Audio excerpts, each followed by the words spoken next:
Hello friends, welcome to தியா சமையல். இன்னைக்கு நம்ம சமைக்க போகிற ரெசிபி என்னன்னா, ஜவ்வரிசி போட்டு நல்ல ஸ்வீட்டாக ஒரு பாயசம் தான் செய்ய போகிறோம். வீட்டுக்கு திடீர்னு கெஸ்ட்டு வந்துட்டாங்கன்னு வச்சுக்கோங்க, ஒரு 5 நிமிஷத்தில் இந்த பாயசத்தை ரெடி பண்ணி கொடுத்துடலாம். டேஸ்ட்டும் வேறு லெவலில் இருக்கும். வாங்க எப்படி செய்கிறதுன்னு பார்க்கலாம். அதுக்கு முன்னாடி இப்போ தான் ஃபர்ஸ்ட் டைம் என் சேனலில் பார்க்குறீங்கன்னா, என் வீடியோ உங்களுக்கு பிடிச்சிருந்தா சப்ஸ்கிரைப் பண்ணி பக்கத்தில் இருக்க பெல் ஐக்கானை கிளிக் பண்ணுங்கள். மறக்காமல் ஒரு லைக்கை போடுங்க.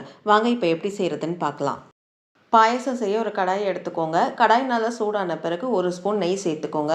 நெய் நல்லா உருகி வரும்போது 1 கப்பு ஜவ்வரிசி சேர்த்துக்கோங்க.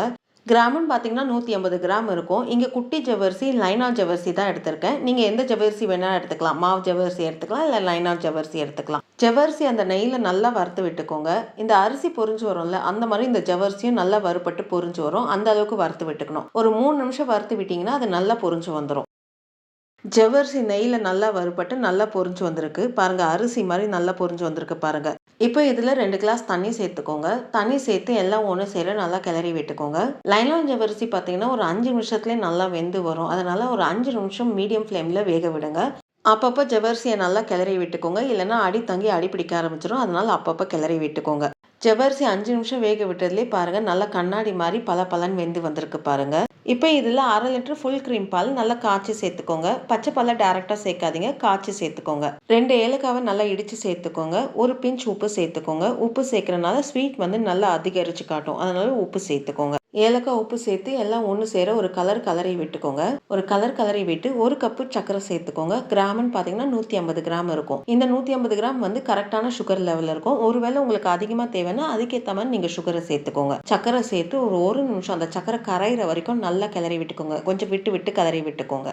சர்க்கரை நல்லா கரையிற அளவுக்கு கிளறி விட்டாச்சு. இப்போ ஒரு 2லேருந்து 3 நிமிஷம் எல்லாம் ஒன்று சேர நல்லா கொதிக்க விடுங்க. அடுப்பை மீடியம் ஃப்ளேமில் வச்சுக்கோங்க.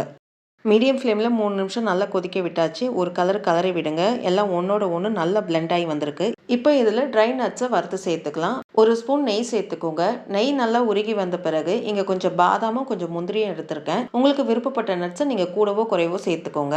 முந்திரியும் பாதாமும் அந்த நெய்யில் ஓரளவுக்கு வறுபட்டு வந்த பிறகு கொஞ்சம் உலர்ந்த திராட்சையை சேர்த்துக்கோங்க. திராட்சை நல்லா உப்பி வர அளவுக்கு வறுத்து விட்டுக்கோங்க. எல்லாம் நல்லா வறுபட்டு வந்துருச்சு. இப்போ இதை நம்ம பாயசத்தில் சேர்த்துக்கலாம்.